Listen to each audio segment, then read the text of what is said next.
আপনার এত রিজিকের আপনার ভয়, এত আপনার তাকদীরের ভয় যে আপনার সংসার চলবে না, আপনি আপনার পরিবারকে চালাতে পারবেন না, আপনি আপনার ছেলে মেয়েকে, বউকে, বাচ্চাকে, স্ত্রীকে খাওয়াতে পারবেন না। আপনার ভিতরে এত ভয় কাজ করে, আপনার ভিতরে এত ভীত সন্ত্রস্ত কাজ করে যে আপনি শেষ পর্যন্ত কিছু না পেয়ে আপনি এনজিওতে চাকরি করতে গেলেন। এত আপনার এই ইমানি পাওয়ার এত নিচু, এত কম যে আপনি আপনার পরিবারকে খাওয়াতে পারবেন না। কি করে খাবো রে? আমি বিবাহ করে ফেললাম, আমার মা বাবা আছে, আমার স্ত্রী আছে, দুইটা সন্তান হয়ে গেল, আমি আমার পরিবারকে কেমন করে খাওয়াবো? এত ইমানে দুর্বল নিয়ে চলছেন কেন? শেষ পর্যন্ত চাকরি হলো, এনজিওতে আপনি চাকরি করছেন, এনজিওতে চাকরি করলেন। আর রাসূল সাল্লাল্লাহু আলাইহি সাল্লাম বলছে একেবারে লানত, একবার এরা অভিশপ্ত যারা এনজিওতে চাকরি করে, সেটা ব্যাংক ব্যালেন্স হোক, সেটা ব্র্যাক হোক, রিক হোক, যত এনজিও কলকারখানা আছে সব অভিশপ্ত। এবং যারা সাক্ষী দেয় এবং যারা সুদ দেয় এবং যারা খায় সবাই সবাই সকলের পাপী, এক সমান পাপী। আকিলার রিবা মুকিলা কাতিবা ওয়া শাহিদা আকালাহুম সামুল। যে ব্যক্তি সুদ খায়, জাবর রাদিয়াল্লাহু বলছেন লাআনা রাসূল সাল্লাল্লাহু আলাইহি সাল্লাম, সে ব্যক্তি অভিশপ্ত, সে ব্যক্তি লানত, অপমানিত, সে ব্যক্তি লাঞ্ছিত। যে ব্যক্তি সুদ খায় আর যে ব্যক্তি সুদ দেয়, যে ব্যক্তি অকাতিবা ওয়া শাহিদা, যে ব্যক্তি সুদের কারখানায় চাকরি করে, লেখালেখি করে এবং যে সুদের সাক্ষী থাকে, আকালাহুম সামুল, এরা সবাই সকলে সমান, এরা সবাই অভিশপ্ত, সবার প্রতি লানত।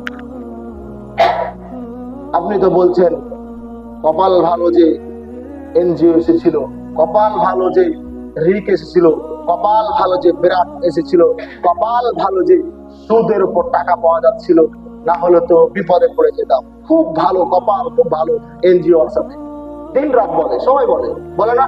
সবাই বলে এটা কপাল বলে ভালো এনজিও এসেছিল এই জন্য, না হলে সে বিপদ পার করতে পারতো না।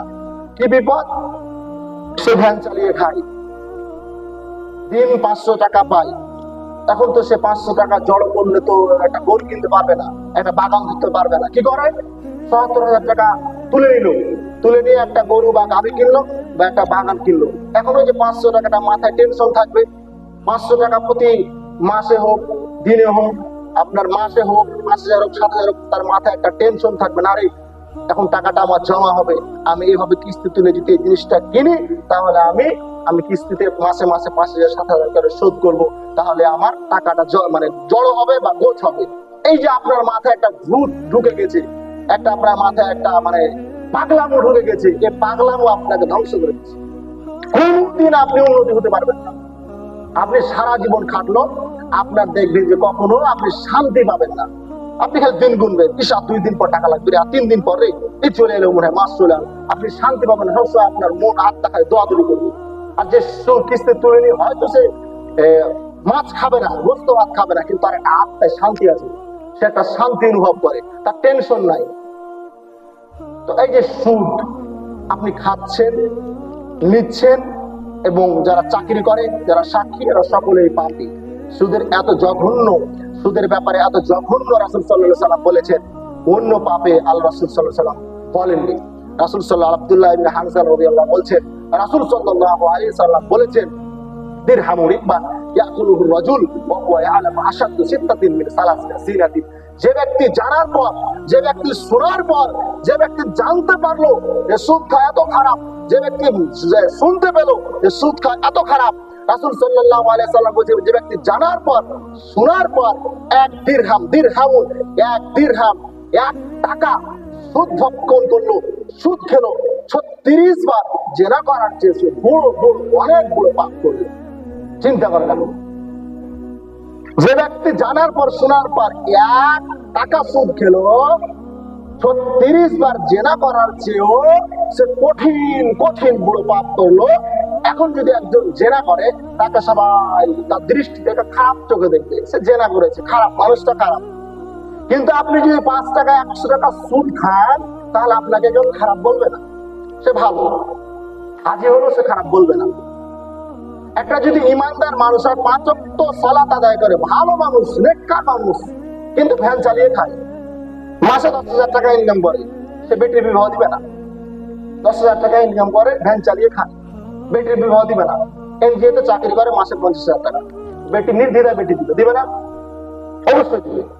সে নামাজ পড়ুক অথবা না পড়ুক, তার মুখে দাড়ি থাক অথবা না থাক, সে সুদখোর হোক অথবা ঘুষখোর হোক, সে গাঁজাখোর হোক অথবা বিড়িখোর হোক, সে যতই বড় পাপী হোক, মাসে যদি তার 50,000 টাকা হয়, নির্দ্বিধায় তাকে বিয়ে দিবে।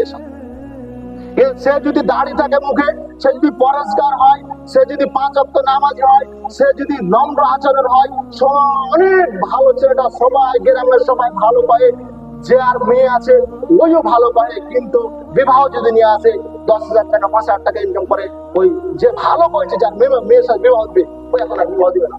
অথচ ওই লোকটা বলছে খুব ভালো ছেলেটা, অনেক ভালো, কিন্তু এখন বিবাহ দিবে না, কেন? টাকা নেই। এনজিও যদি আসে ভ্যান চালিয়ে খেলে তাকে খারাপ চোখে দেখে, কিন্তু একটা এনজিও অফিসার হয় তাকে অনেক বড় চোখে দেখে, সম্মানী মানুষ দেখে। আল্লাহ রাসূল ওকে 5 পয়সা দাম দেয়, আল্লাহ সুবহানাহু ওয়া তাআলা 5 পয়সা দাম দিবে না। একেবারে অভিশপ্ত, 36 বার জেনা পাপ থেকে কঠিন পাপ করলো। আর রিবা সাবুনা হুবান আইসারু আলাইকা রাজুল উম্মাহ, রাসূল সাল্লাল্লাহু আলাইহি সাল্লাম বলেছে সুদের 77টি পাপের 77টি স্তর রয়েছে, সব থেকে যেটা ছোট থেকে ছোট, সব থেকে যেটা ছোট, সে তার মায়ের সাথে জেনা করলো। দেন বেটি বিয়ে দিন, এবার তার মায়ের সাথে সে জেনা করে, আর আপনি বেটি দিচ্ছেন ওই যে চাকরি করে তার সাথে, দেন বিবাহ দেন। এবার আপনার বেটির সাথে জেনা করবে, তার মায়ের সাথে জেনা করবে। কথা দিতে কথা খারাপ লাগছে, রাসূল সাল্লাল্লাহু আলাইহি সাল্লাম বলেছেন, কথা বাধ্য শুনতে হবে, এটা একেবারে সঠিক কথা, 100%, কোনো ভুল নাই কথা। কেন? রাসূল সাল্লাল্লাহু আলাইহি সাল্লাম বলেছেন, যে ব্যক্তি 1 টাকা সুদ খেলো, পাপ সুদের পাপের 77টি ভাগ রয়েছে, স্তর রয়েছে, সব থেকে যেটা ছোট পাপ, তার মার সাথে সে জেনা করলো, তার মার সাথে সে অবৈধ সম্পর্ক করলো। কত খারাপ, কত জঘন্য। তাহলে দেখেন, তাহলে যারা সুদ খায় তারা জানে, কিন্তু অনেকদিন আগে থেকে জানে যে সুদ খাওয়া খারাপ, সুদ খাওয়া মায়ের সাথে জেনা করা, সুদ খাওয়া অভিশপ্ত, সুদ খাওয়া 36 বার জেনা করার থেকেও পাপ, তারপরও খাই, দ্বিধা লাগে না, মানে ইতস্তবোধ নাই, লজ্জা নাই, হায়া নাই, হায়া উঠে গেছে, লজ্জা চলে গেছে, ইতস্তবোধ চলে গেছে, কোনো হায়া নাই। বলবেন কতক্ষণ, বলেন কিছু নাই তার কাছে। মানুষের লজ্জা থাকলে, হায়া থাকলে, মানুষকে বিবেক করতো যে আমি পথের ফকির ভিক্ষা করে খাবো, আমি চকলেট বিক্রি করে খেতে রাজি আছি, আমি ভিক্ষা করে খেতে রাজি আছি, আমি আপেল বিক্রি করে খেতে রাজি আছি, আমি এই রাস্তার পাশে সবজি বিক্রি করে খেতে রাজি আছি, কিন্তু আমি কখনো, আমি এনজিও চাকরি করে আমি তার সাথে কখনো বিবাহিত হয়ে রাজি নাই। এটা গাইরো, এটা আত্মমর্যাদা।